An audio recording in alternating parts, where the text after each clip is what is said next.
The iPad hit the tray table with a crack that silenced 3 rows. Coffee splashed across the screen, dark, hot, deliberate. "Look at this." Richard Caldwell's voice carried through the cabin.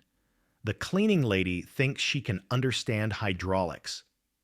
He stood in the aisle, 6'2", in a Brioni suit, gesturing at the woman in seat 23C. Diana Hayes didn't look up. She wiped the screen, carefully revealing the document, Boeing 737-800 Hydraulic Systems Manual. "What's next?" Richard played to his audience. "Janitors designing spacecraft." Madison Brooks' blonde, 2.1 million Instagram followers lifted her phone. "Y'all seeing this Goodwill fashion meets aerospace engineering." Tyler Brennan leaned across the aisle. "I've flown private 50 times. People like her don't belong near cockpits." Ashley Monroe snapped a photo. Caption: "When you shop at Walmart but dream of flying planes, ice, know your place." Diana closed her iPad without a word. Diana Hayes wore a gray t-shirt from Target's clearance rack, $4.99, 3 years old, fabric thin at the shoulders. Her jeans were faded frayed at the hems. Sneakers, generic white canvas, second resoling. She looked like someone who'd grabbed the first clean clothes available. They saw poor and assumed stupid. Nobody saw the choice. Every dollar not spent on herself went to her mother's chemotherapy, $8,000 monthly. Nobody knew she'd liquidated her retirement account, cashed out combat bonuses, maxed 3 credit cards for experimental treatments insurance wouldn't cover. She pulled her sleeves down, hiding the circular scar on her right wrist.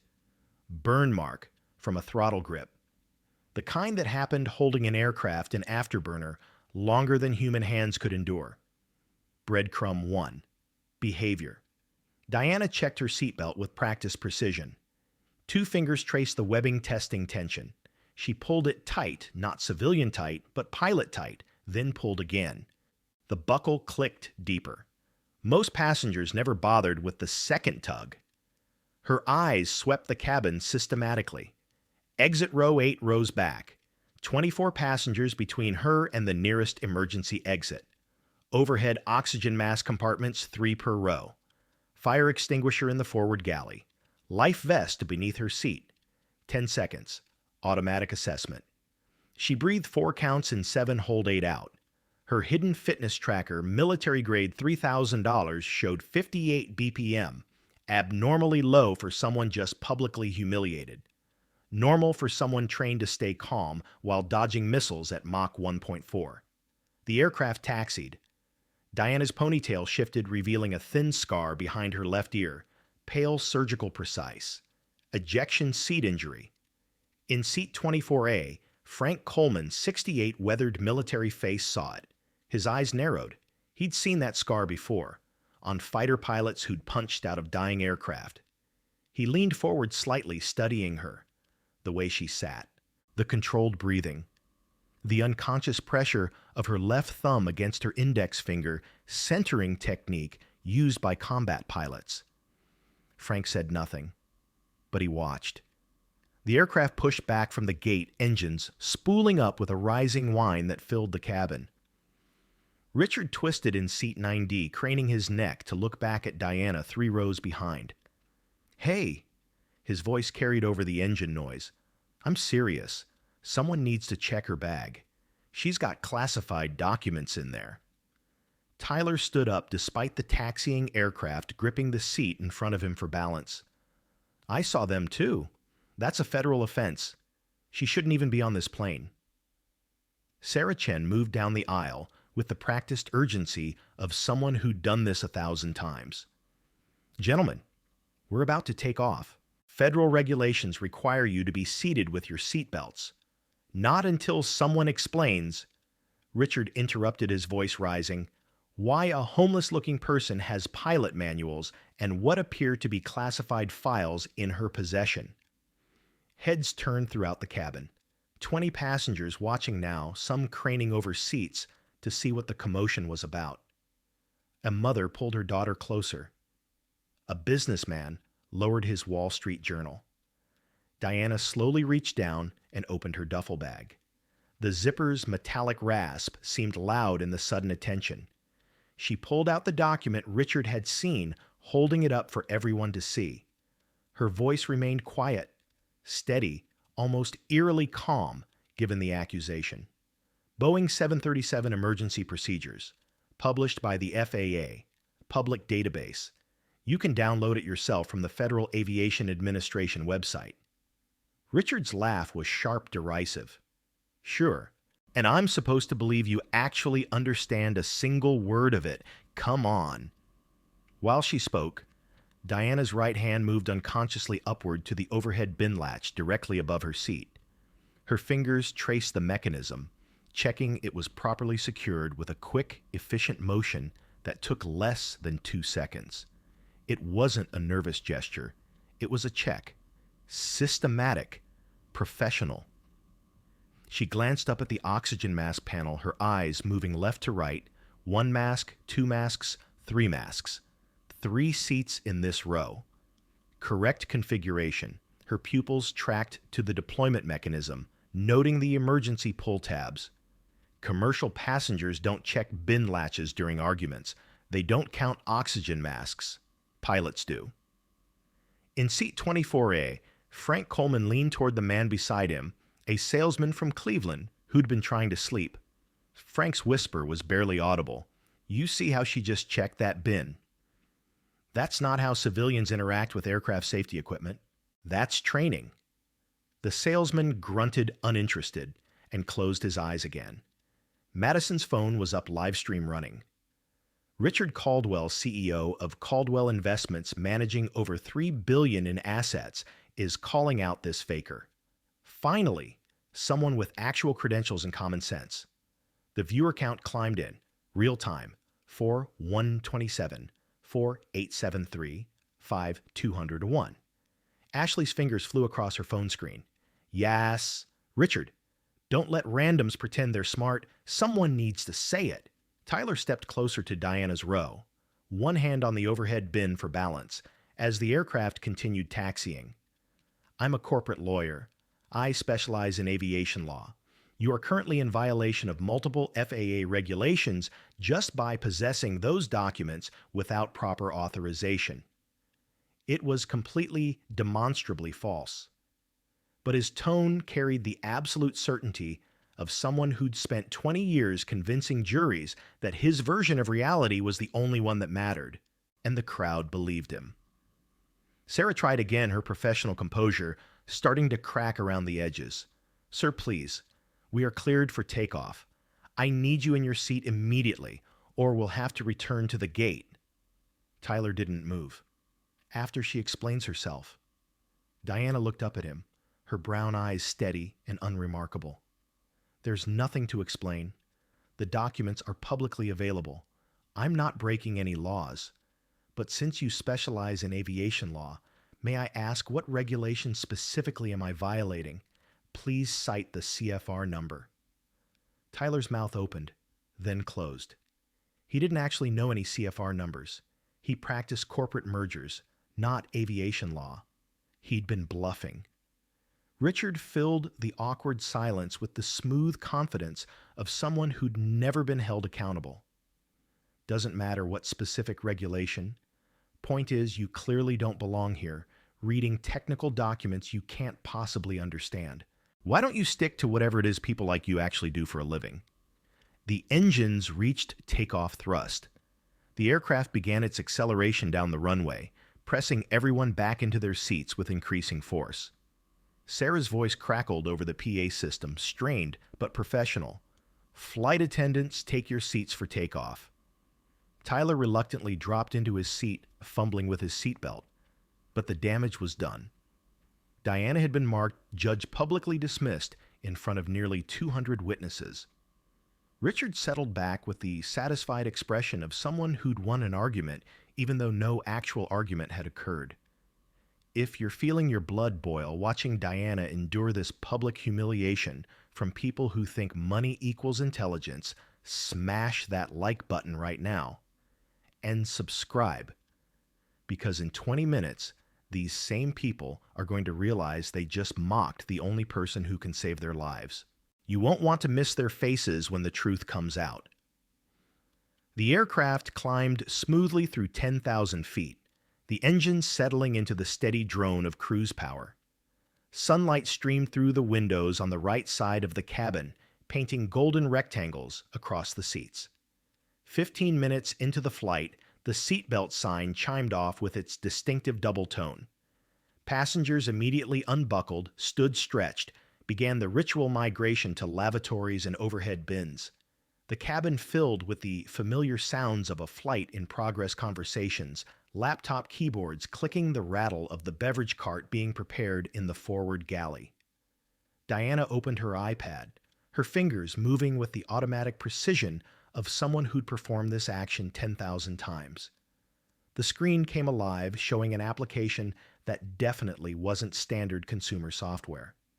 The interface was dense, technical, filled with meteorological data that would look like hieroglyphics to most people. It was a professional aviation weather application, not the free consumer version with cartoon cloud icons and simple rain predictions, but a commercial pilot's tool that cost $500 annually and provided real-time atmospheric data, satellite feeds, and predictive modeling. Jordan Mitchell, First Officer. 29 years old, 800 flight hours, walked past Diana's row on her way to the aft lavatory. Her eyes happened to glance down at the illuminated screen. She stopped mid-step. The display showed severe cat-clear air turbulence, forming approximately 60 miles ahead of their current position. Electromagnetic interference zones marked in red. Wind shear signatures at flight level 380. The kind of data that should only be visible to pilots with professional subscriptions. Diana was making a notation in the margin of her notebook, her handwriting small and precise. Wind shear, 280 degree 45 clay, gusting 60 kT at FL 380. Jordan's training kicked in. That was exact meteorological notation, standard meter format, the kind of shorthand that commercial and military pilots used in briefings, but that civilians never encountered. How would a random passenger know that format? How would she have access to professional-grade weather data? The cabin shuddered slightly mild turbulence, the kind that happens a dozen times on any flight. Passengers barely noticed. Someone's drink sloshed slightly. A pen rolled off a tray table. Diana tilted her head fractionally to the left as if listening to something beyond the normal cabin sounds. Her expression shifted microscopically. Not fear, not concern, but recognition. Her lips moved, forming words so quiet that Jordan almost missed them. Left engine. Slight imbalance. Compressor stall precursor. Jordan felt ice slide down her spine. Commercial passengers don't diagnose engine conditions by sound. The average person couldn't distinguish normal engine noise from abnormal. Hell, most flight attendants couldn't do it after years of flying. But pilots could. Pilots learned to hear the subtle changes in tone, the microscopic variations in vibration that preceded mechanical failures. It was a skill that took thousands of hours to develop. Before Jordan could say anything, before she could process what she'd just witnessed, Diana reached into her bag for a pen. Her hand brushed against something inside a small metallic object that tumbled out and rolled across the floor with a distinctive tinkling sound. A coin. It rolled down the slight incline of the aisle, spinning on its edge with decreasing velocity, finally wobbling to rest against Frank Coleman's shoe in row 24A. Frank leaned down and picked it up. The moment his fingers touched the metal, his entire body went rigid. It was a challenge coin, military-grade brass, roughly the size of a $50 worn smooth from years of handling. These weren't trinkets sold in gift shops. These were earned, issued only under specific circumstances within specific military units. The front face showed an eagle with spread wings, talons extended rendered in relief against a shield background. Around the perimeter, engraved letters, Ace of the Med. Frank turned it over with fingers that had started trembling slightly. The back face bore a single word in bold capitals, Spectre. Below that, 4 saves, 12 kills. Frank's breath caught in his throat. His eyes widened. 30 years in the United States Air Force, including 2 tours during Desert Storm, had taught him exactly what he was looking at. Air-to-air kills, confirmed combat victories, 4 saves pilots rescued from certain death. This wasn't a commemorative coin. This was a combat record cast in metal, carried as proof of missions that most people would never hear about. And Spectre wasn't just any call sign. Frank had heard that name. 3 years ago, whispered in the circles where retired fighter pilots still gathered. The Mediterranean incident, Eagle Flight, 4 F-35s against impossible odds. He looked up at Diana with completely different eyes. She'd risen from her seat and was walking toward him, her movements economical and precise. No hurry, but no wasted motion either. She reached down, palm extended. "Thank you." Her voice was soft, but Frank noticed everything now.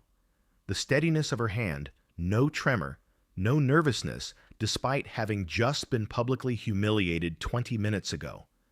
The way she made direct eye contact for exactly 2 seconds, acknowledging him without challenging. The micro-pause before she spoke, as if she was accustomed to thinking before every word. He placed the coin in her palm without saying anything. She closed her fingers around it, gave a single nod of acknowledgement, and returned to her seat. Richard had twisted around in row 9D, watching the exchange with his usual smirk. Still playing Pilot Sweetheart? That app probably just shows weather forecast. Any tourist with an iPhone can see. And what was that? Some kind of arcade token. You collect those from vacation spots. Madison zoomed her phone camera in on Diana's iPad screen, capturing the complex weather display. She posted to her Instagram story. She's using a fake pilot app, like those toy steering wheels parents give kids so they think they're driving. The desperation is real. But Jordan Mitchell remained frozen in the aisle, staring at the spot where the coin had fallen. Her mind was racing. Challenge coins from the 493rd Fighter Squadron weren't handed out to civilians. They weren't sold online. You couldn't fake them. Military personnel knew their own unit's coins on site. The Grim Reapers, one of the most decorated fighter squadrons in Air Force history. Jordan had applied to that squadron twice, been rejected both times, told her scores were excellent but not exceptional, told to gain more hours and try again. And this woman in the threadbare t-shirt and discount jeans, who was being mocked by half the cabin, was carrying their coin, with air-to-air kills engraved on it. Jordan continued to the lavatory, but her hands were shaking as she locked the door.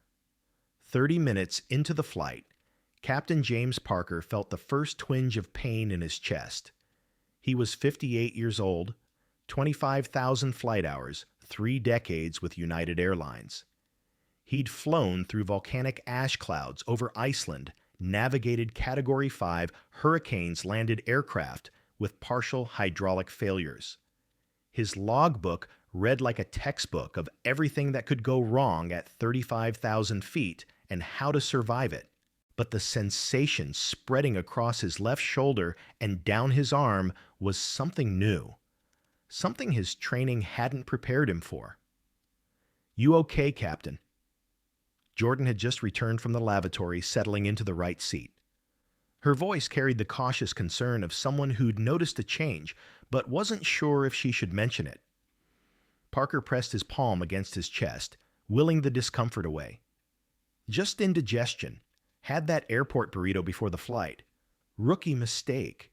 He forced a smile that didn't reach his eyes. "I'm fine." But his face had gone pale. Sweat beaded on his forehead despite the cool cockpit air. His breathing had become shallow, rapid. Jordan noticed. "Captain, maybe we should—" "I said I'm fine." The snap in his voice surprised both of them. Parker never snapped. He softened his tone. "Just need a minute. Can you take the aircraft? I'm going to splash some water on my face." Jordan's hands moved to the yoke automatically. "I have the aircraft." "You have the aircraft," Parker confirmed, unbuckling with movements that seemed slower than usual, more deliberate. He stood gripping the doorframe for support and made his way out of the cockpit. In the main cabin, the turbulence that Diana had predicted 15 minutes earlier was beginning to manifest. The smooth ride deteriorated into occasional bumps that sent ripples through coffee cups and made overhead bins rattle. The seatbelt sign chimed on. Sarah's voice came over the PA. "Ladies and gentlemen, we're experiencing some light chop. Please return to your seats and fasten your seatbelts." Diana's eyes had closed, but she wasn't sleeping. Behind her lids, she was cataloging the turbulence pattern. The bumps weren't random. They had a rhythm, a signature. Wind-shear interactions with jet stream boundaries creating vertical drafts that the aircraft was climbing and descending through. The frequency was wrong for normal atmospheric turbulence. This was building into something worse. She opened her iPad again, refreshing the weather data. The electromagnetic interference zone she'd noted earlier had intensified. A massive storm system was developing ahead, not visible on normal weather radar, because it was clear air turbulence, the invisible killer that had brought down aircraft before radar could see it coming. The cabin shook harder. Not violent yet, but trending that direction. A child started crying 3 rows forward. Passengers gripped their armrests. Diana looked up at the ceiling at the overhead panels. The vibration frequency had changed. Lower. More resonant. That wasn't just turbulence anymore. That was mechanical. She leaned forward slightly, tilting her head to isolate the sound. There, buried beneath the normal engine drone, a grinding noise from the port side. Engine number 1. The compressor blades she'd heard earlier were developing a stall condition. Not critical yet. But if they hit the cat zone ahead with an already stressed engine, the combination could cascade into failure. A woman across the aisle, Jenny Walsh, 32, traveling with her infant daughter, was struggling to keep her baby calm. The child's crying had escalated to screams. Jenny looked panicked, inexperienced, her hands shaking as she tried to adjust the car seat straps. Diana unbuckled and crossed the aisle in 2 steps, kneeling beside Jenny's seat. Her voice was quiet calm, cutting through the chaos with absolute clarity. "May I help?" Jenny looked at her with grateful, desperate eyes. "I can't, she won't, the straps are wrong."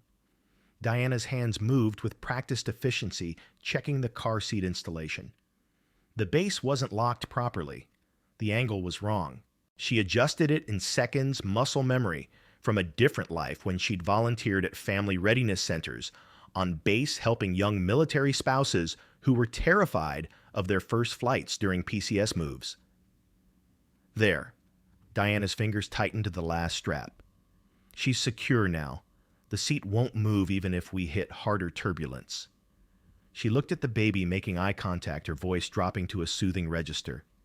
"Hey there, little one. I know it's scary, but you're safe. Your mama's got you." The baby's crying decreased to whimpers. "How did you know the angle was wrong?" Jenny asked, amazed. "Physics." Diana stood. 45 degrees for infants under 20 pounds. Keeps the airway open during acceleration forces. She started to return to her seat, then paused. "When we hit the rough section ahead, maybe 5 minutes from now, keep her facing rearward. The G-forces will be easier on her neck that way." Jenny's eyes widened. "How do you know there's rough air ahead? Wind patterns?" Diana gestured vaguely at the window. "You can see it if you know what to look for." She returned to 23C and buckled in. Tight. 2 pulls. Richard had watched the entire exchange with growing irritation. He unbuckled and stood gripping seat backs as the aircraft bumped through another pocket of turbulence. "Excuse me, flight attendant." He flagged down Sarah as she moved through the cabin, checking passengers. "That woman in 23C is giving safety advice to other passengers, telling them about turbulence like she's some kind of expert. That's interfering with crew duties, isn't it?" Sarah glanced at Diana, then back at Richard. Sir, she was just helping with a car seat. She's creating panic.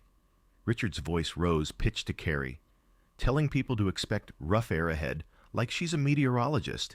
It's irresponsible. She should be told to keep her opinions to herself. Tyler joined in from his seat. He's right. If she's giving false information about flight safety, that could constitute reckless endangerment. I could cite cases. The aircraft dropped. Not a gentle descent. A sudden violent plunge that sent anything not secured flying upward. Drinks exploded from cups. Bags tumbled from overhead bins.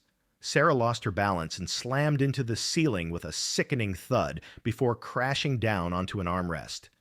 The drop lasted 3 seconds. 3 seconds of freefall that felt like 30. Screams filled the cabin. Someone's laptop sailed through the air and shattered against a window. Then the aircraft caught itself, leveling out with a shudder that resonated through every rivet. Sarah lay in the aisle, dazed blood trickling from a cut above her eyebrow.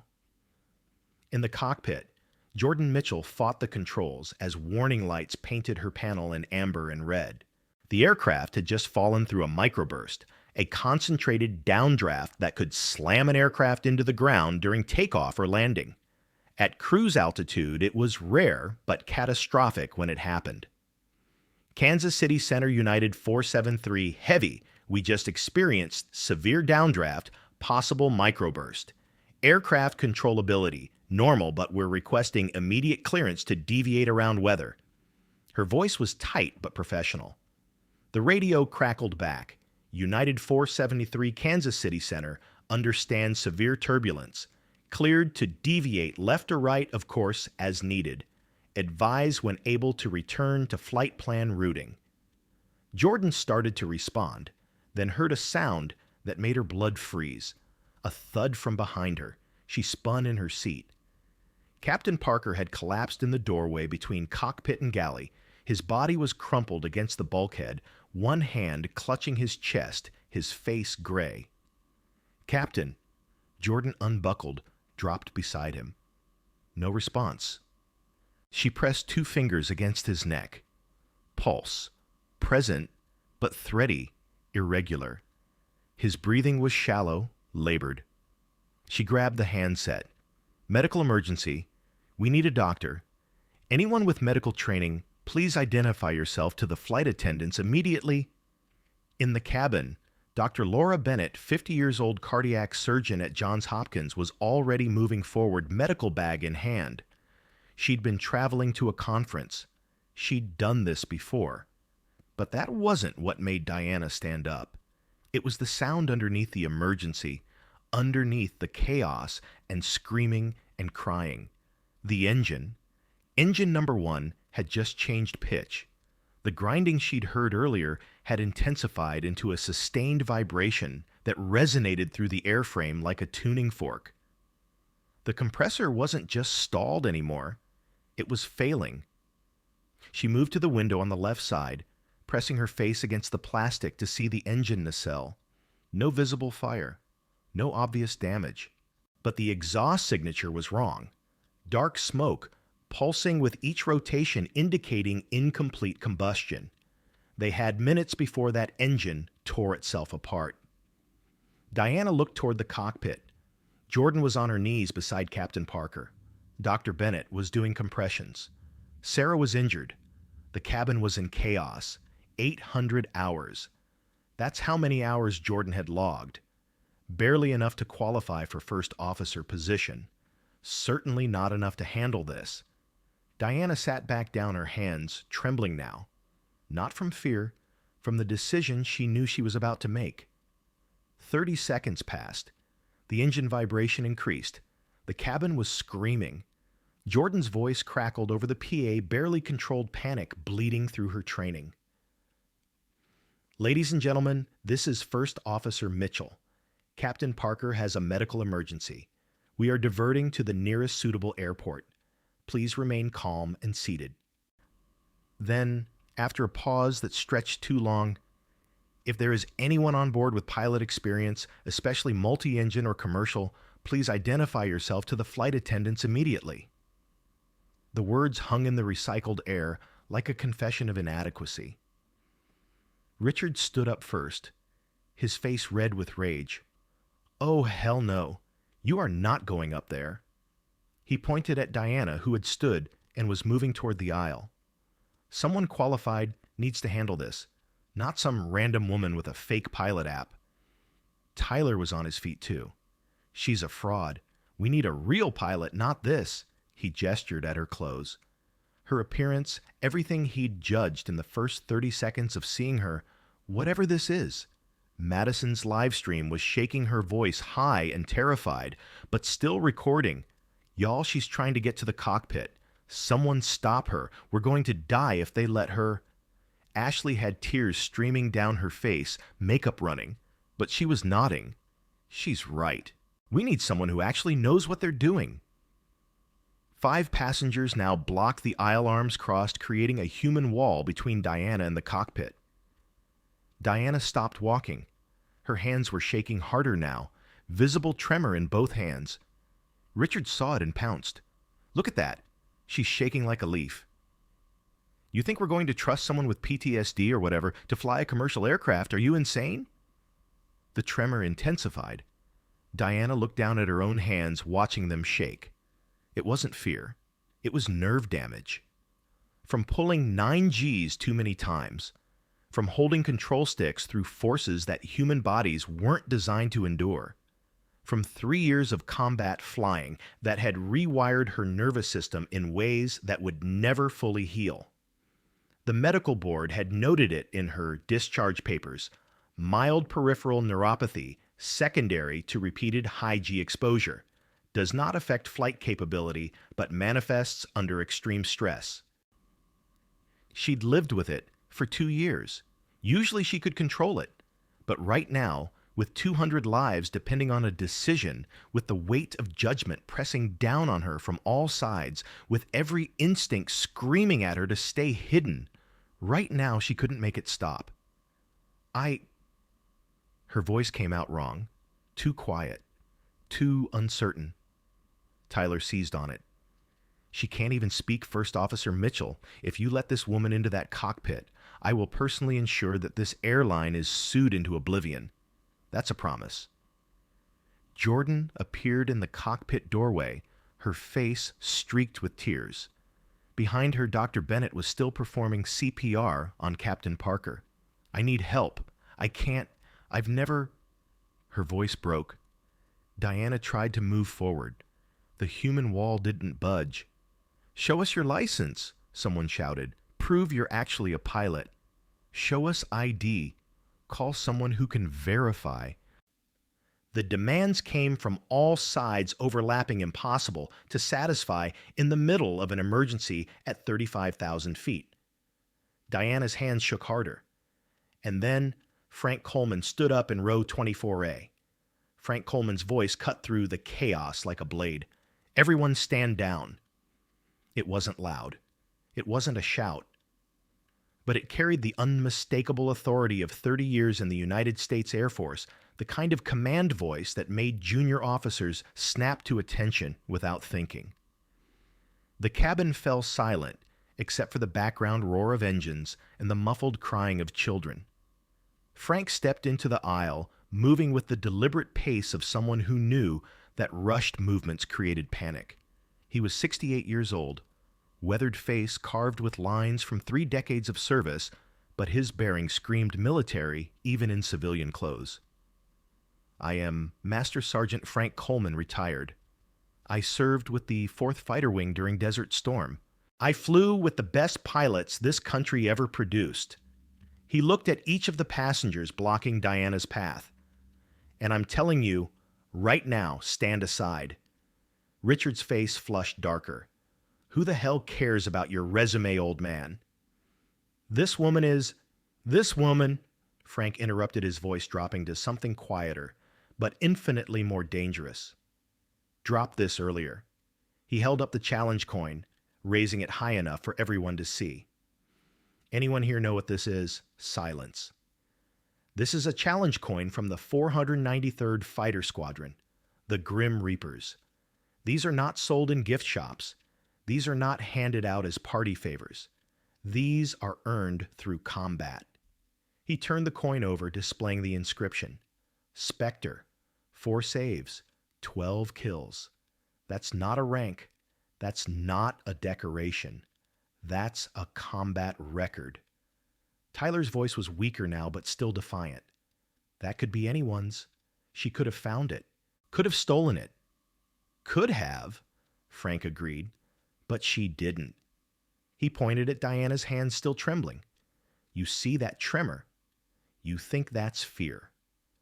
I've seen that tremor before in F-16 pilots who pulled 9 Gs until their nervous systems couldn't fully recover, in combat aviators who pushed their bodies past human limits and paid the price for it.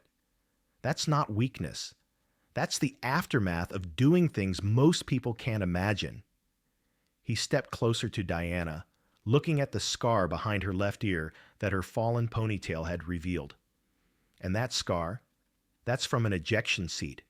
I've seen it on pilots who punched out of dying aircraft and lived to talk about it. Everything about her, the way she checks safety equipment, the way she breathes, the way she positioned herself during that drop screams combat training. Madison's live stream was still running, but her hands had stopped shaking. Her voice was small, uncertain. But how do we know for sure? Frank looked at Jordan in the cockpit doorway. First officer, you have a radio. Call Nellis Air Force Base on frequency 121.5. Ask them to verify the call sign Spectre. They'll have records. Jordan hesitated, looking between Frank and Diana and the crowd of passengers. Diana spoke for the first time, her voice still quiet, but steadier now. First Officer Mitchell, you don't have time for verification. Captain Parker needs a hospital. Your engine number 1 is developing a compressor stall. You have maybe 10 minutes before it fails completely. And you're about to fly into the worst cat zone I've seen in 3 years. She paused. You asked for pilot experience. I'm offering it. But the choice is yours. Jordan's face was white. I can't just without authorization. The FAA regulations. 14 CFR 91.3, Diana said. Pilot in Command Emergency Authority. You are the PIC. You can accept assistance from any qualified person if you determine it's necessary for safety. The question is, do you determine it's necessary? The engine vibration increased audible, now even to passengers without technical training. The grinding sound was getting worse. Jordan looked at her instruments. Engine number 1 EGT rising N1 fluctuating vibration in the red. She had 800 hours. She'd never dealt with an engine failure, never flown in severe CAT, never lost a captain to medical emergency. She was terrified. But she was also rational enough to know that terror was going to kill everyone if she let it make her decisions. I need help, she whispered. Then louder. I need help. Someone who knows what they're doing. Richard stepped forward one more time. First officer, if you allow this woman into that cockpit without proper verification, you are negligent. You are reckless. And when we crash, when not, if your career is over, your life is over. Is that what you want? Jordan looked at him, then at Diana, then at the engine instrument, screaming warnings she didn't know how to handle. She made her decision. No. Her voice was firm. I'm sorry, ma'am, but I can't let you in without verification. It's not personal. It's regulation. I could lose my license. The airline could be held liable. I can't. Diana nodded slowly. She didn't argue, didn't plead. She simply said, understood.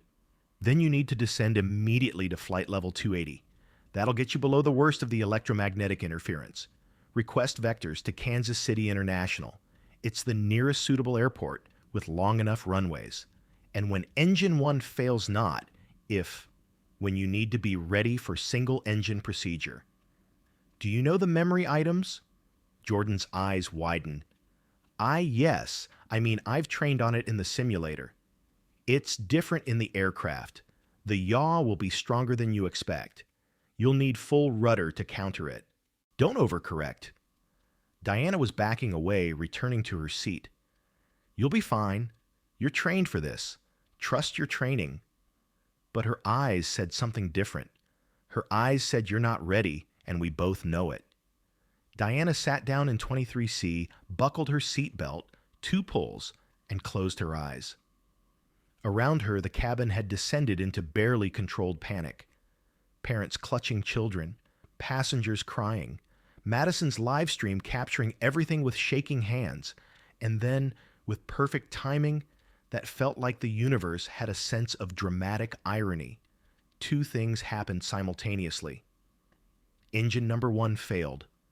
The sound was like a gunshot, a loud bang followed by sudden terrifying silence from the left side of the aircraft. The asymmetric thrust immediately yawed the aircraft left. Jordan screamed. The aircraft began banking, descending the automation fighting forces it wasn't designed to handle without pilot input. And Captain Parker's heart stopped. Doctor, Bennett's voice carried from the galley.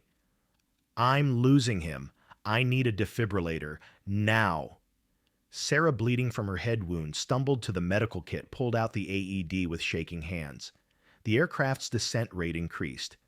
The altimeter unwound like a broken clock. 34, 800 feet. 34, 200 feet. 33, 600 feet. Jordan was frozen hands locked on the yoke, eyes wide with terror as every alarm in the cockpit screamed at her simultaneously. Engine fail, master caution, altitude alert, terrain, terrain. Richard had gone completely silent, his face gray. Tyler was praying, hands clasped, eyes squeezed shut. Madison's livestream had 47,000 viewers, now all watching what looked like the final moments of United Flight 473. And Diana Hayes opened her eyes. She didn't stand up. She sat perfectly still, breathing through the chaos, her mind calculating angles and speeds and distances with the automatic precision of someone who'd done this math 1,000 times in combat. They had maybe 90 seconds before the descent became unrecoverable. She unbuckled, stood, walked toward the cockpit. This time, nobody stopped her. Frank Coleman had moved into the aisle, blocking anyone who might try. His voice was quiet, but absolute. Anyone who interferes now answers to me. Clear. Diana reached the cockpit door and knocked 2 sharp raps. Jordan looked back through tear-filled eyes. First Officer Mitchell, Diana said calmly, you have about 90 seconds before you enter an unrecoverable descent. I can help. Let me in. Jordan's hand moved to the door lock. Hesitated. 30 years of training screaming that this violated every protocol, every regulation, every procedure she'd ever been taught. But the altimeter kept unwinding 31 to 400 feet, 3,800 feet. And Frank Coleman's voice carried from the cabin, addressing Jordan directly. First Officer, I'm going to say this once. That coin I showed you, I've seen hundreds of those in my career. I know what they mean. I know who earns them. And I'm telling you, Spectre is a call sign I heard about 3 years ago. Mediterranean incident. 4 F-35s went up against 12 hostile aircraft. Only 1 pilot came back. She shot down 3, saved a wingman who should have died, then flew her own damaged bird home with half the control surfaces gone. That pilot was legendary. That pilot was... He paused, looking at Diana. That pilot is standing in front of you right now. Jordan's hand trembled on the lock. Please, Diana said quietly. I know you're scared, but I promise you I can get us down. I've done this before. Just trust me. The aircraft shuddered. The descent rate hit 1,000 feet per minute. Jordan made her choice. The lock clicked. The door opened. Diana stepped into the cockpit, and the door closed behind her. Diana slid into the right seat, her eyes already scanning instruments with the systematic precision of a pre-flight check compressed into 3 seconds. The picture was worse than she'd expected. Engine 1. Complete failure. N1 at 0. EGT dropping oil pressure gone. The engine wasn't just shut down, it was destroyed. Metal fragments had probably shredded the compressor blades. Starting it again wasn't an option, even if they'd wanted to. Engine 2. Operating but running hot. EGT higher than normal, likely compensating for the increased load. Altitude 28,600 feet, descending at 950 feet per minute. Uncontrolled. Airspeed 310 knots and increasing. Too fast. Heading drifting left due to asymmetric thrust, currently 15 degrees off course. Fuel, 400 pounds remaining. Diana's hands moved to the yoke without conscious thought. First Officer Mitchell. I'm taking controls. Release your yoke. Jordan's hands were locked in a death grip, knuckles white. I can't. You can. You did exactly right calling for help. Now let me help. Release your grip. 3, 2, 1, release. On 1, Jordan's hands opened. The yoke transferred to Diana's control. The change was immediate. Diana's right foot pressed the rudder pedal, full right deflection, countering the yaw from the dead engine. Her left hand pushed the throttle for engine 2 forward, slightly bringing power up to 92% N1. Her right hand pulled back gently on the yoke, arresting the descent. Sync rate decreased 950 feet per minute, 700, 450, 200. At 27,800 feet, the aircraft leveled. The violent shaking stopped. The nose pointed straight again. The asymmetric thrust was balanced. Jordan stared at Diana like she just performed magic. It's physics, Diana said calmly. Rudder counters yaw. Power compensates for drag. Elevator controls pitch. Same in a fighter, same in a 737. She glanced at the fuel gauge. What's our distance to Kansas City International? Jordan fumbled with the flight computer, her hands still shaking. 82 nautical miles, bearing 245. Diana did the math instantly. At current power settings with one engine, they were burning roughly 4,000 pounds per hour. They had 8,400 pounds remaining. That gave them about 2 hours of flight time, more than enough to reach Kansas City with reserves. But that assumed nothing else went wrong. She keyed the radio mic. Kansas City Center United 473 Heavy. New pilot in command. Declaring Mayday. Single-engine emergency captain medical incapacitation, requesting immediate vectors for visual approach, Kansas City International. The controller's voice came back professional, but with an edge of surprise. United 473 Kansas City Center. Roger your Mayday. Say again, new pilot in command. Please confirm you have a qualified relief pilot on board. Affirmative. Former military multi-engine qualified. Call sign Spectre. Request priority handling and emergency equipment standing by. There was a pause, longer than it should have been. Then, United 473, did you say call sign Spectre? Affirmative, Spectre. Now can we get those vectors, or do I navigate this myself? Another pause. Then the controller's voice changed completely from bureaucratic to something approaching awe. Spectre, Kansas City Center. Vectors on request. Turn left heading 220, descend, and maintain 12,000 feet. Emergency equipment is being notified. Winds at Kansas City currently 310 degrees at 38 knots, gusting to 52. Runway 01L ILS available, but expect Category 2 conditions due to weather. You are cleared for the approach at your discretion. Diana's jaw tightened. 38 knots. Gusting to 52 from 310 degrees. For runway 0L oriented at 010 degrees, that created a crosswind component of approximately 37 knots, steady 51 knots gusting. The maximum demonstrated crosswind for a Boeing 737 was 35 knots. They were over the limit, significantly over, with one engine, with a first officer who had 800 hours, and with weather conditions that were deteriorating. Diana looked at Jordan. Here's the situation. We have one approach. Fuel won't allow a go-round. Crosswinds are above aircraft limits. Weather is below minimums. And your captain needs a hospital in the next 20 minutes, or he dies. Jordan's face was white. What do we do? We landed anyway. Diana began descending, her hands steady on the controls despite the tremor that still occasionally rippled through her fingers. I'm going to need you on call-outs. Altitude every 100 feet below $1,000. Airspeed every 5 knots deviation. Sync rate continuous. Can you do that? Yes. Good. Because this is going to be the hardest landing you've ever witnessed. Diana began the descent with methodical precision, each input calculated to minimize stress on the remaining engine. Her right hand adjusted the throttle in tiny increments.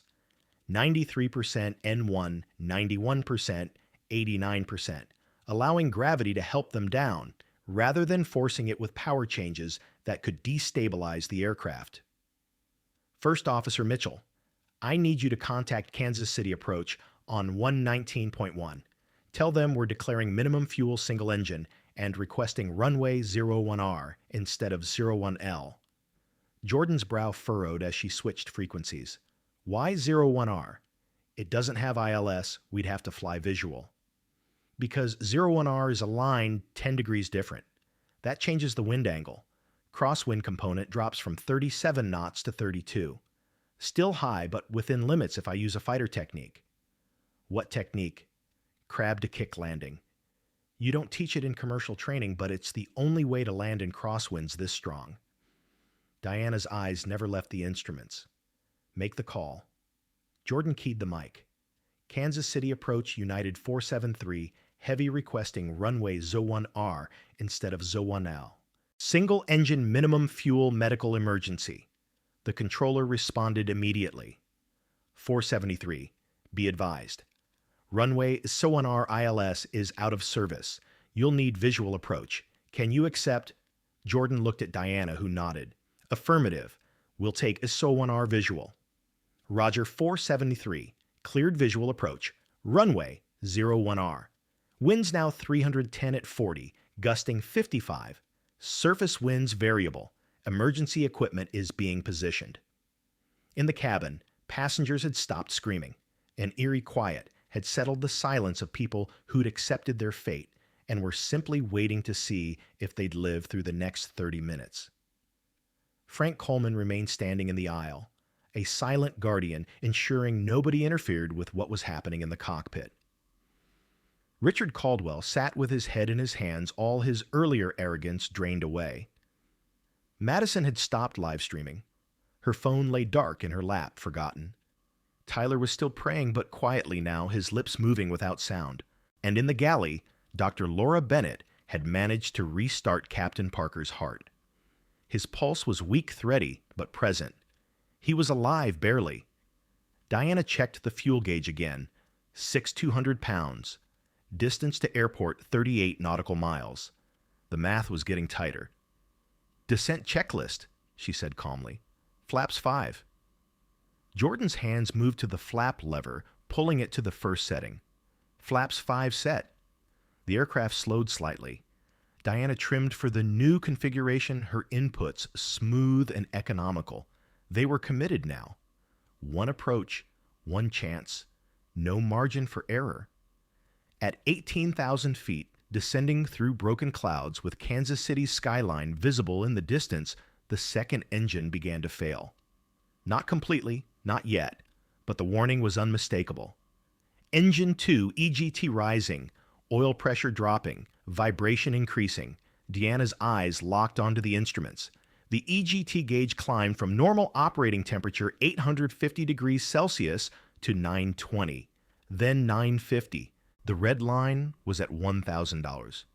No. The word escaped her lips before she could stop it. Jordan saw the instruments and felt her stomach drop. Engine 2 is, oh God, it's going to fail too. Not yet. Diana's voice was hard controlled. We have maybe 10 minutes before it reaches critical temperature. That's enough to get us to the runway if we manage it right.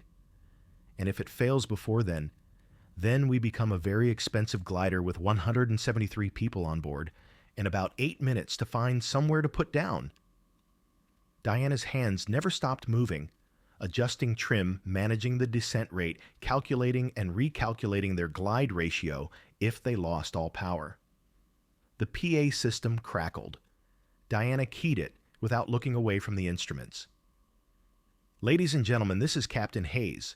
We're experiencing an additional technical issue with our remaining engine. We are continuing our approach to Kansas City. I need everyone to listen very carefully to the flight attendants. When they tell you to brace, you brace. When they tell you to evacuate, you move. Do exactly what they say, exactly when they say it. We will get through this. She released the PA. Jordan stared at her. Captain Hayes. Former captain. It's complicated. Diana's eyes tracked to the EGT 970 degrees and climbing. How much altitude do we have? 16,200 feet. Field elevation is 1,036 feet. That gives us about 15,000 feet to work with. Diana did the math. With both engines dead, a 737 had a glide ratio of roughly 15:1. That meant for every 15,000 feet of altitude, they could glide approximately 15 nautical miles. They were currently 28 nautical miles from the runway. If they lost engine 2 right now, they wouldn't make it. The EGT climbed to 985 degrees.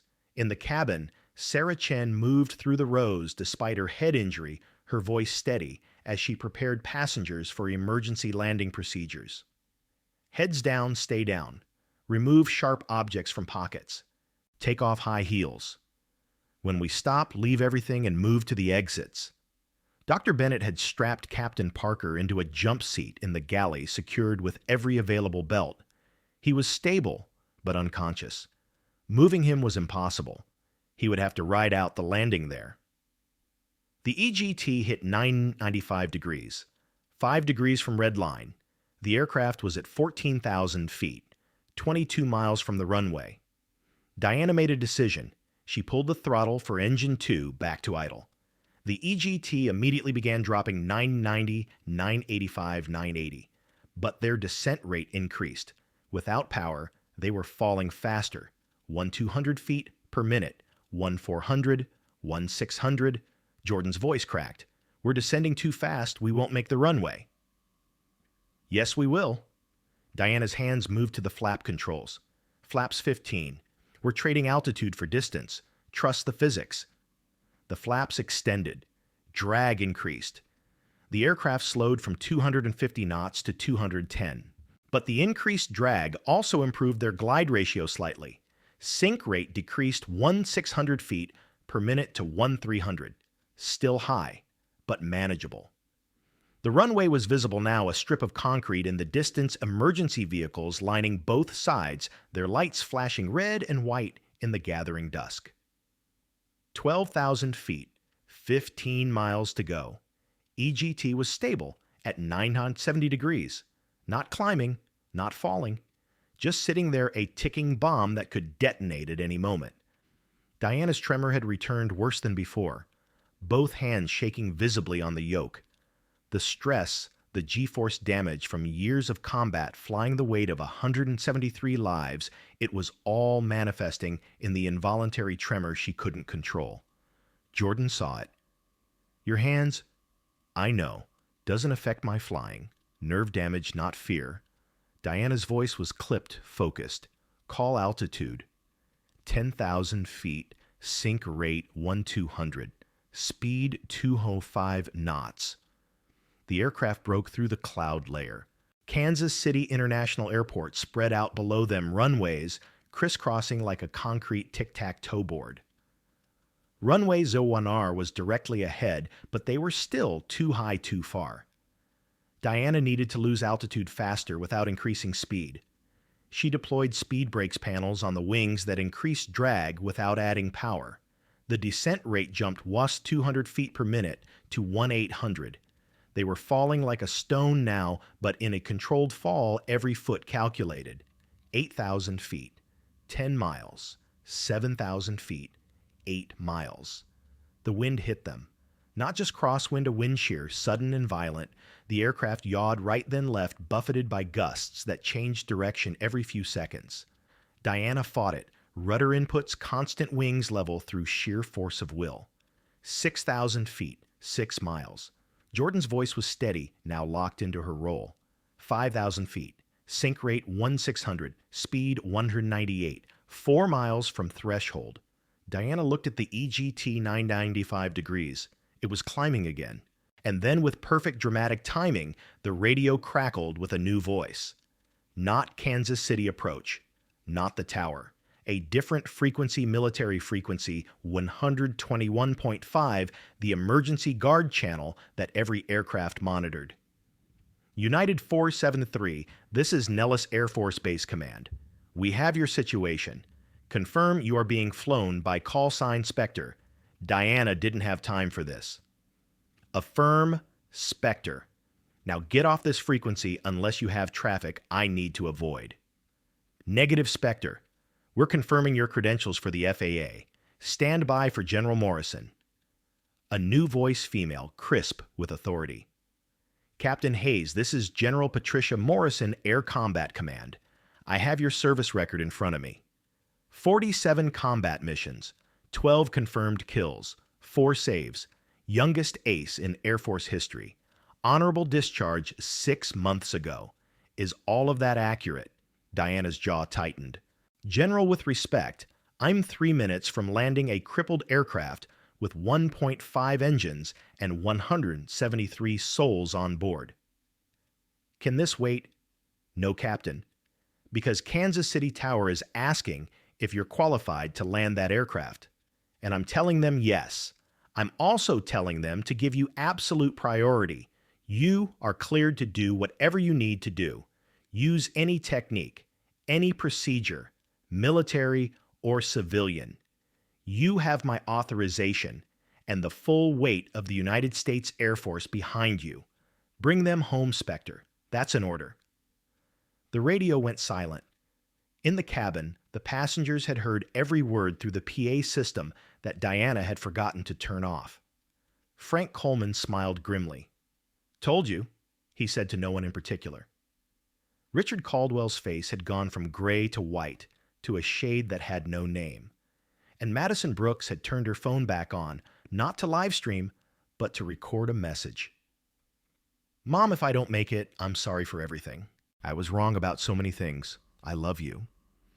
Diana's hand still trembling, still damaged, still bearing the scars of a career that had broken her body even as it forged her skill, guided the aircraft through the final approach. 3,000 feet, 2 miles, engine 2 EGT 998 degrees, 2 degrees from catastrophic failure. Flaps 30, landing checklist. Jordan's voice was mechanical now, running on training and adrenaline. Flaps 30 set, gear coming down. The gear extended with a thud that resonated through the airframe. 3 green lights. Gear down and locked. Spoilers armed. We don't have auto brakes. Hydraulics are marginal. Manual brakes only, Diana confirmed. I'll need maximum pressure after touchdown. This is going to be a firm landing. Very firm. What 1,000 feet? 1 mile. The runway filled the windscreen. Emergency vehicles lined both sides. Foam covered the surface. Fire crews had laid it down as a precaution. 500 feet. Diana established the crab angle nose, pointing 18 degrees left of the runway center line, flying sideways through the air to compensate for the crosswind. From the ground, it looked like the aircraft was going to land sideways. Spectators gasped. Fire crews tensed. But Diana knew exactly what she was doing. 300 feet. Jordan, sync rate 800, speed 152, 50 knots above VREF. Too fast. But Diana needed the extra speed for control authority in the gusts. 200 feet. The wind hit them again, gust to 58 knots. The aircraft yawed violently right. Diana's response was instantaneous. Full left rudder, right aileron, throttle bump on engine 2. The EGT spiked to 1,001 degrees. Red line exceeded, but the aircraft steadied. 100 feet. 50 feet, Jordan called. This was it. The moment where Diana had to kick the rudder and align the nose with the runway. Too early, and the wind would push them off centerline. Too late, and they'd land sideways, and the gear would collapse. She waited, waited, waited. 50 feet, 40, 30. Now, full right rudder. The nose swung 18 degrees in 1 second. The aircraft aligned with the runway center line perfectly, but the wind was still there, still pushing, trying to roll them. Diana countered with aileron left wing, down into the wind, right wing up. The aircraft flew the last 20 feet with wings canted at a 10-degree angle, looking for all the world like it was about to cartwheel. Then the wheels kissed the concrete. Drop a comment right now. Do you think Diana can stop this aircraft before the runway ends? And what do you think will happen when Richard Caldwell has to face what he's done? Because part 2 is going to show you the answer, and it's going to change everything you thought you knew about what it means to be a hero. The main gear slammed into the runway with a force that rattled every rivet in the airframe. Not graceful, not by the book, but down. Diana's hands moved before conscious thought. Yoke forward nose gear down hard. Spoilers deployed automatically. Her feet jammed both brake pedals to the floor. No anti-skid, no auto brakes, just friction and physics. The aircraft decelerated, but not fast enough. Runway markers blurred past. 8,000 feet remaining. 7,000. 6,000. Come on, Diana whispered through clenched teeth. Maximum brake pressure. She felt the tires at the edge of skidding, released, slightly reapplied. A rhythm born from carrier landings she'd practiced in simulators, but never needed until now. 5,000 feet remaining. Engine 2 EGT alarm scream 1015 degrees. Critical overheat. Engine fire, engine 2. Jordan's voice cracked. Diana didn't look. Shut it down. Fire handle pull. Bottle discharge. Jordan's hands flew across the overhead panel. The fire handle came out with a mechanical clunk. She twisted it. Bottle discharged. Fire light out. Both engines dead now. They were coasting on momentum alone. 4,000 feet. Speed 90 knots. 3,000 feet. Speed 65 knots. The runway end lights appeared red Stark final. 2,000 feet. Speed 45 knots. Will weigh 500 feet. Speed 30 knots. Diana's feet never left the brake pedals. Maximum pressure. The aircraft shuddered wheels screaming against concrete. 1,000 feet. Speed 20 knots. 500 feet. Speed 10 knots. The aircraft rolled to a complete stop. Runway remaining 680 feet. Diana's hands fell from the yoke. Her entire body was shaking now. Not just her hands, but everything. Adrenaline dump. Muscle fatigue. 3 years of buried trauma releasing all at once. Jordan sat frozen, staring at the runway end lights, barely visible ahead. We made it. We made it, Diana confirmed. Her voice was hoarse. Shutdown checklist. By memory. Parking brake. Set. Engine start levers. Cut off. Battery. Off. Outside, emergency vehicles surrounded them like a protective cocoon. Foam. Flashing lights. Paramedics already running toward the aircraft with stretchers. Diana unbuckled with hands that wouldn't stop trembling. First Officer Mitchell, you did excellent work. Your call-outs were perfect. Captain Parker is going to make it because you kept your head. Jordan looked at her with tears streaming down her face. I froze. I almost killed everyone. But you didn't. You asked for help. That's not weakness. That's wisdom. Diana stood legs unsteady. Now let's get these people off this aircraft. The cabin door opened to a wall of emergency personnel. Paramedics rushed past Diana toward Captain Parker in the galley. Fire crews stood ready with equipment they wouldn't need. The fires were out the aircraft secure. But it was the figure standing at the base of the mobile stairs that made Diana pause. General Patricia Morrison, 4 stars on her shoulders. 52 years old, steel gray hair, cut military short. She'd flown from Nellis in a transport that had landed minutes ago. Patricia saluted as Diana descended the stairs. Diana, still in her stained t-shirt and worn jeans, returned the salute automatically. Muscle memory from a life she'd tried to leave behind. Captain Hayes, hell of a landing. General Morrison, I wasn't expecting a welcoming committee. When Kansas City Center radioed Nellis and said Spectre was landing a crippled 737 in a blizzard, I got on a plane. Patricia's expression softened slightly. Had to see it myself. Behind them, passengers were deplaning via the stairs. Most were crying. Some were laughing with the hysteria of survival. All of them were alive. The press had arrived, news helicopters overhead, reporters shouting questions from behind barriers. Captain Hayes, can you describe the landing? Is it true you're a fighter pilot? Why did you leave the Air Force? Diana ignored them. General, I need to check on my passengers. In a minute. Patricia pulled out her phone, showing Diana a message. This came through 10 minutes ago. Office of the FAA Administrator. Quote, Captain Diana Hayes is hereby cleared of any regulatory violations. Her actions fall under 14 CFR 91.3 Emergency Authority. FAA will be issuing new protocols for verifying military pilot credentials during in-flight emergencies. End quote. Diana blinked. They're changing regulations. Because of you. The Emergency Pilot Assistance Protocol.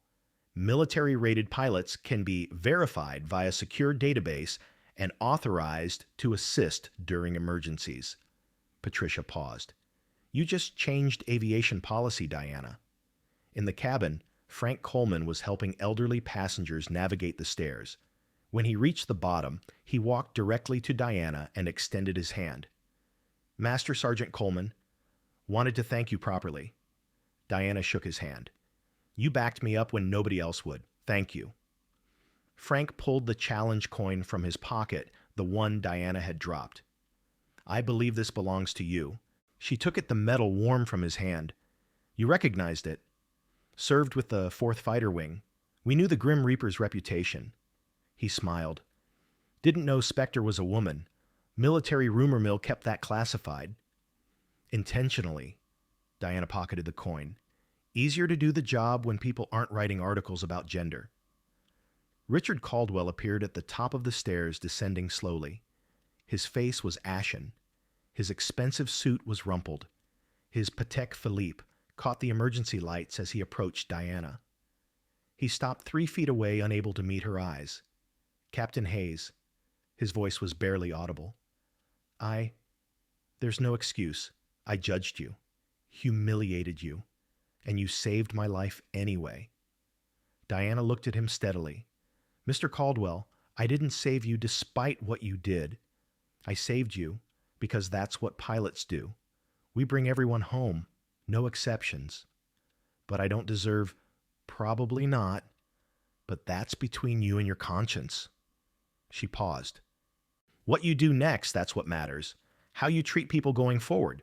Whether you learn from this, that's your choice. A black SUV pulled up to the aircraft, escorted by Kansas City police. A man in an FAA uniform stepped out, Director of Flight Standards, gray-haired and bureaucratic. He approached General Morrison, ignoring Diana entirely. General, I need to speak with the unauthorized pilot who took command of that aircraft. There are serious regulatory questions. Patricia cut him off with a look that could freeze helium. Director Chen, the unauthorized pilot, is standing right here. Captain Diana Hayes, call sign Spectre. And before you start citing regulations, you should know that I have the Secretary of Defense on speed dial, and he's very interested in how the FAA plans to handle the woman who just prevented a mass casualty incident. Director Chen's expression shifted from officious to uncertain. The regulations are clear about who can operate commercial aircraft. 14 CFR 91.3, Diana said quietly. Pilot in Command Emergency Authority. First Officer Mitchell determined assistance was necessary for safety. I was qualified. I assisted. Which regulation did I violate? Chen opened his mouth, closed it, opened it again. I'll need to review the cockpit voice recorder.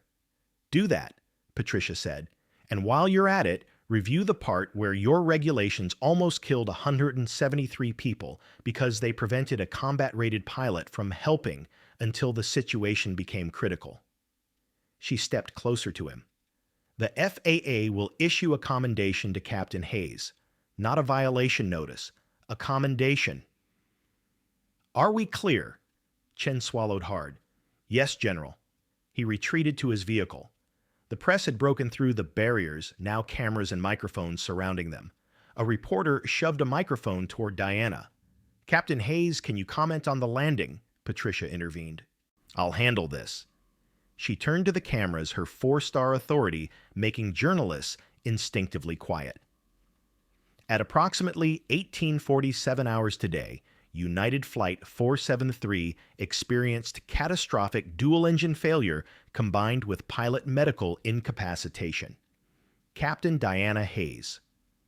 United States Air Force retired volunteered her assistance and successfully landed the aircraft with 0 fatalities. What she accomplished today represents the highest standards of aviation excellence and will be studied in flight schools for decades. That's all. She turned away, but another reporter called out, General Morrison, is it true? Captain Hayes is the youngest ace in Air Force history. Patricia paused, looked at Diana, asking silent permission. Diana gave a tiny nod. Captain Hayes flew 47 combat missions, Patricia said. 12 confirmed air-to-air kills. 4 pilots saved from certain death. She's not just the youngest ace in modern Air Force history, she's one of the finest aviators this country has ever produced. And she walked away from all of it 6 months ago to care for her mother, who was diagnosed with stage 4 cancer. The reporters went silent. Cameras swung to Diana, who stood in her stained t-shirt, looking like she wanted to disappear. A reporter's voice softer now. Captain Hayes, why did you choose your mother over your career? Diana met the camera's lens. Because some things matter more than medals. And because the woman who raised me taught me that. She worked 3 jobs to put me through college. She never missed a graduation, a promotion ceremony, a deployment send-off. When she got sick, her voice caught slightly. The choice wasn't a choice. It was obvious. Madison Brooks stood nearby, tears streaming down her face. She'd deleted her Instagram posts, but the internet had already captured them. Screenshots circulated showing her mocking Diana, calling her trailer trash, laughing at her clothes. And now those same screenshots were being shared with new captions. This is the woman she mocked. This is the hero she tried to destroy. Madison approached slowly, phone dark in her hand. Captain Hayes, I posted terrible things about you, mocked you to 2 million followers. I was cruel, and I was wrong, and She broke down completely. You saved me anyway. Diana's expression softened. Ms. Brooks, you want to make it right. Use your platform differently. Tell people what you learned today. Show them that assumptions kill literally in this case. That's worth more than an apology. Tyler Brennan pushed through the crowd, his lawyer's composure completely shattered. Captain Hayes, I threatened to sue if they let you fly. I cited regulations I didn't even understand. I almost prevented you from saving us. His voice broke. How do I live with that? By being better, Diana said simply. You're a lawyer. Use those skills for people who can't afford them. Veterans dealing with medical debt, families fighting bureaucracy. Make that your penance. He nodded, unable to speak. The paramedics were wheeling Captain Parker to the ambulance. Dr. Bennett walked alongside, still monitoring his vitals. She stopped briefly beside Diana. His prognosis is good.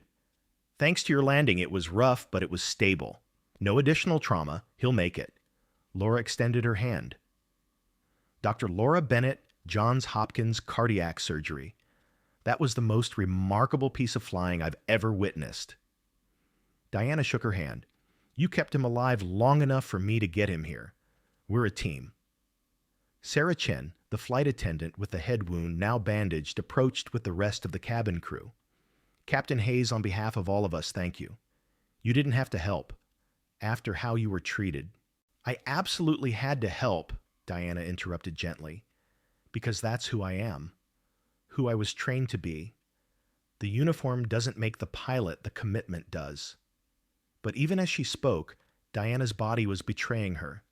The tremor in her hands had spread. Her legs felt unsteady. The adrenaline was wearing off, leaving behind the crushing weight of what had just happened. General Morrison noticed. "Captain, when's the last time you slept?"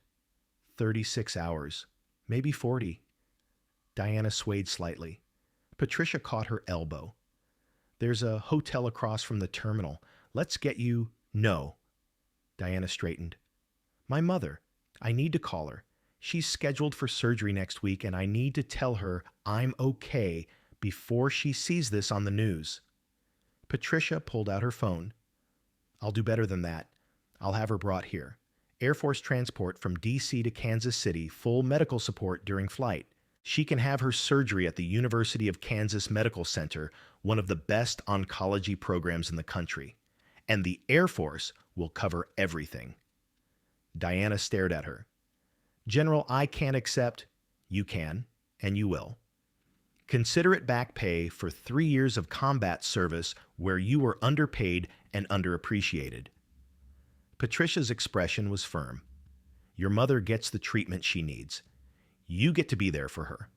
And in return, you consider coming back as a reserve instructor, train the next generation, flexible duty. You fly when you can. You're with your mother when she needs you." Diana's eyes filled with tears for the first time since the emergency began. I don't know what to say. Say you'll think about it." Frank Coleman had been standing nearby listening. He approached, now standing at attention. "Captain Hayes' permission to speak freely." Diana nodded. "I've served with a lot of pilots. Good ones, great ones. But what you did today, managing that aircraft with nerve damage under conditions that would ground most pilots while dealing with assholes who didn't deserve your help." He paused. "That's not just skill. That's character. The Air Force needs that. The country needs that. Don't let them lose you twice." A commotion erupted near the aircraft. Jenny Walsh, the young mother whose baby Diana had helped, was arguing with a security guard who was trying to move passengers to the terminal. "No, I need to talk to her." "The pilot, Captain Hayes, she helped my daughter." Diana walked over. "It's okay. Let her through." Jenny rushed forward, baby in arms. "Captain, you helped us during the turbulence. You knew it was going to get worse. You knew, and you were trying to prepare us even when everyone was mocking you." Tears streamed down her face.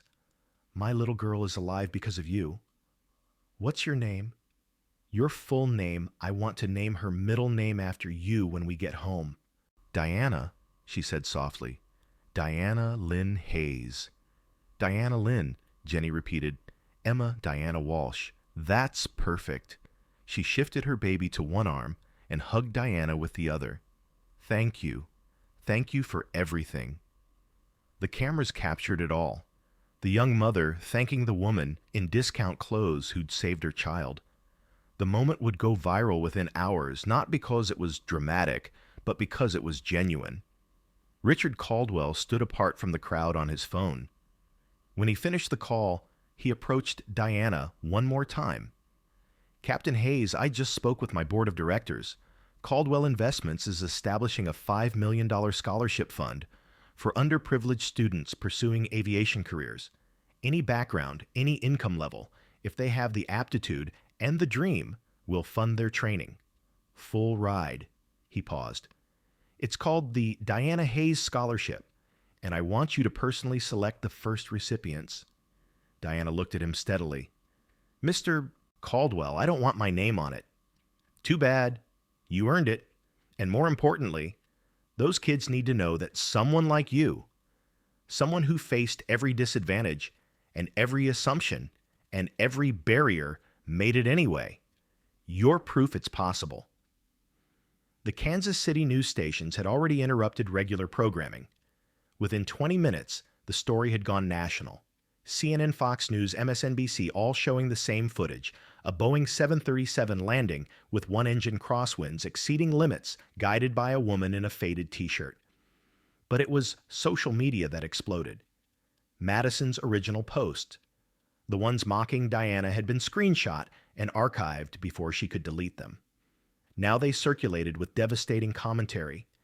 She called this woman trailer trash. This woman just saved 173 lives, including hers. The pilot you mocked is literally a war hero. Read the room, Madison. This is what prejudice looks like. This is what almost killed everyone on that plane. Madison's follower count was dropping in real time. 2.1 million, 2.0 million, 1.9 million. But something unexpected happened. She posted one final video. No filters, no makeup, just raw honesty. I mocked Captain Diana Hayes. I called her names. I judged her by her clothes and assumed she was stupid. I was cruel, and I was wrong, and 47,000 people watched me do it live. Captain Hayes saved my life anyway.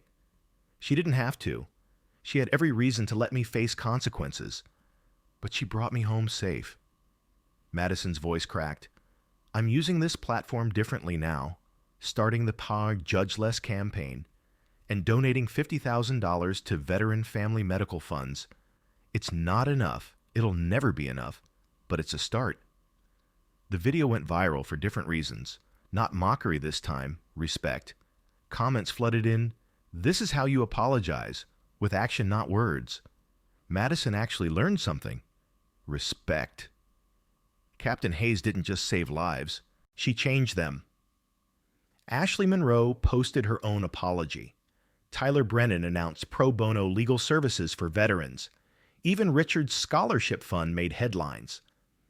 But the most powerful moment came from an unexpected source. Jordan Mitchell, still in her pilot's uniform, gave an interview to CNN at the terminal. I had 800 hours when this happened. I was terrified. I made the wrong call initially. I turned away help because I was scared of regulations, scared of my career, scared of everything except the one thing I should have been scared of: my own limitations.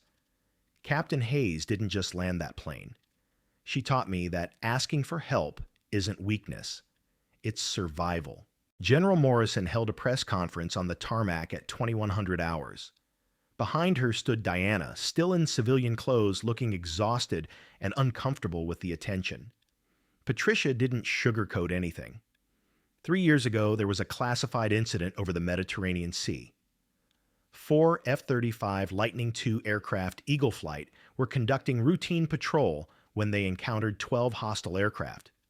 Russian-made MiGs, origin classified. The engagement lasted 8 minutes.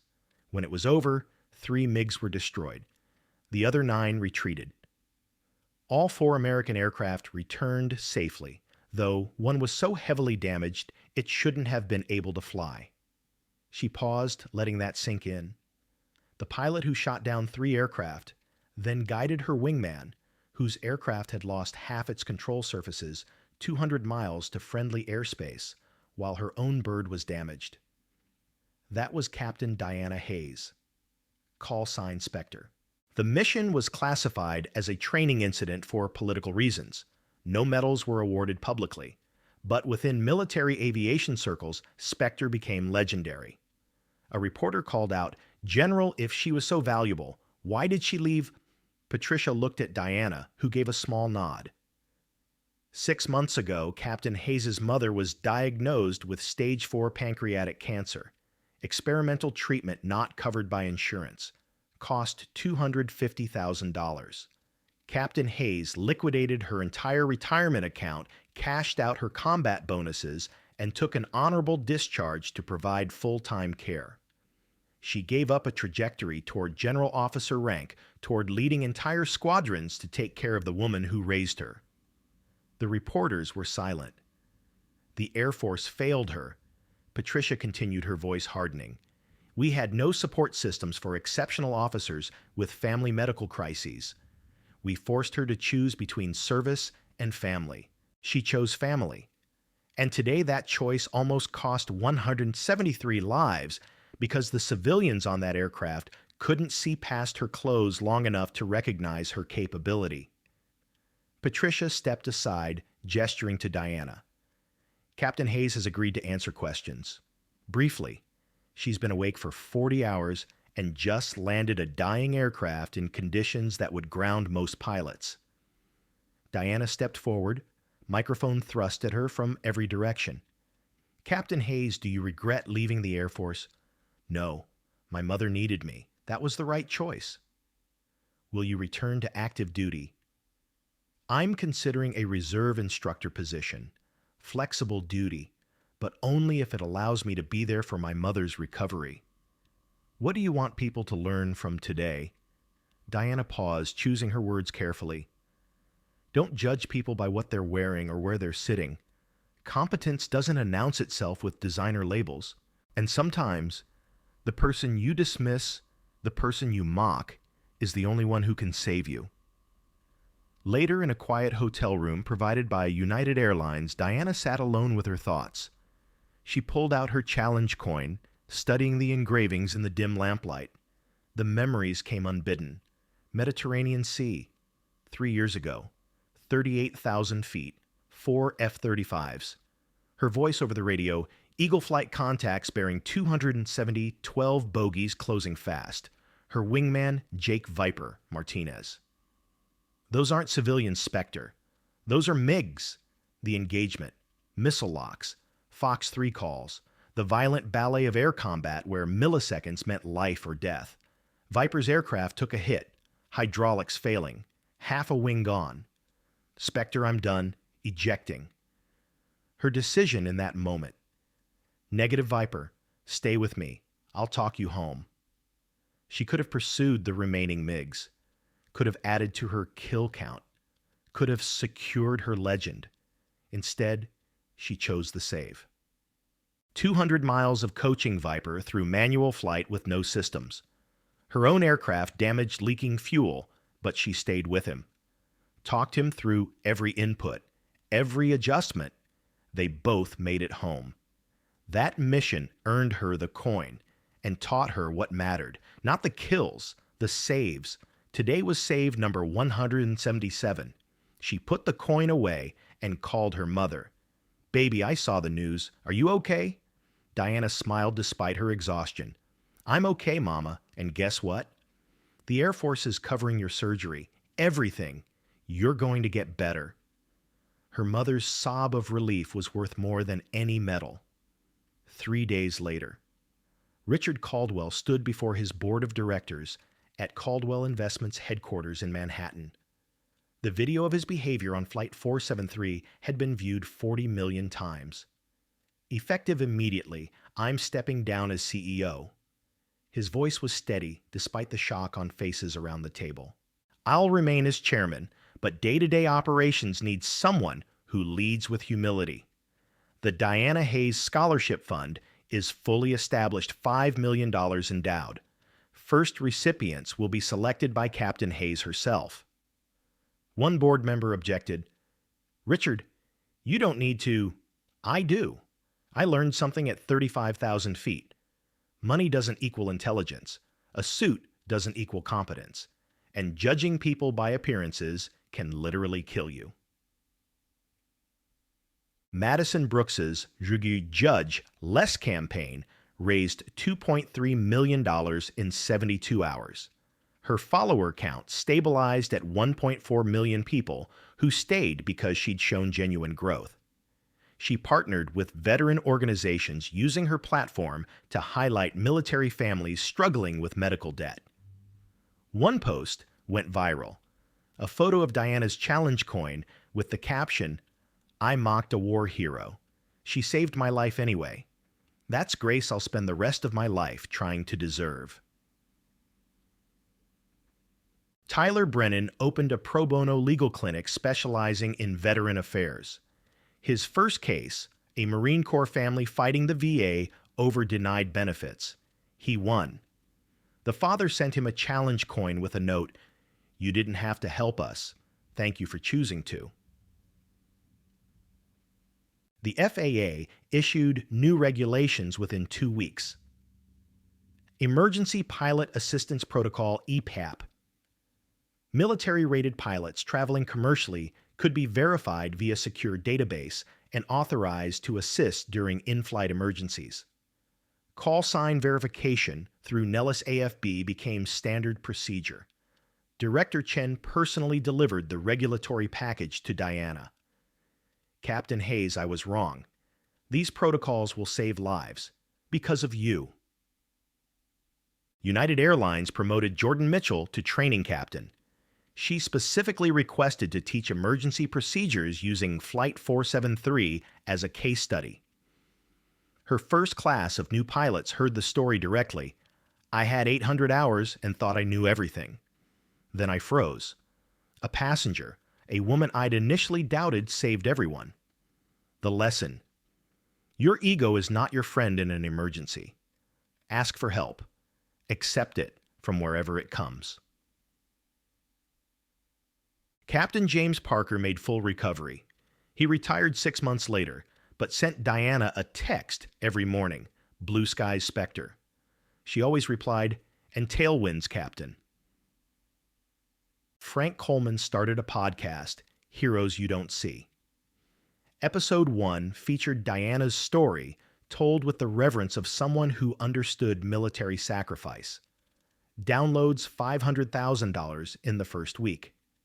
His closing words became the show's tagline: "Real heroes don't wear capes. Sometimes they wear discount jeans and save your life anyway." 6 weeks later.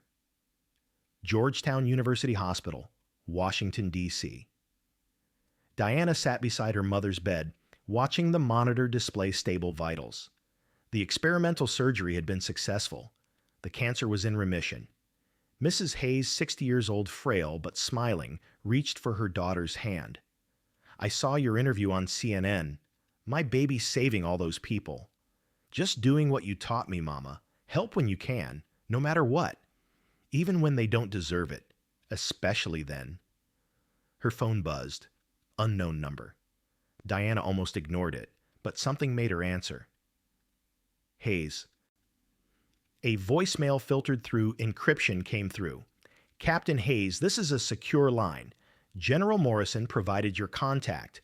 I represent a specialized unit handling aviation crises that fall outside normal protocols. Hijackings, system failures, situations where commercial pilots are overwhelmed." Diana's jaw tightened. "I'm not interested in black ops. This isn't combat. It's crisis management. On-call stateside, compatible with your mother's treatment schedule. We need someone who can stabilize impossible situations. Someone who's proven they can perform under conditions that would break most pilots. I'm taking care of my mother." "We know. That's why the position is flexible. You're contacted only when needed. You can decline any mission that conflicts with her care." The voice paused. "Check your secure email. Codename Guardian Angel. Think about it." The line went dead. Diana stared at her phone. A new email appeared. Guardian Angel. Classified. She didn't open it.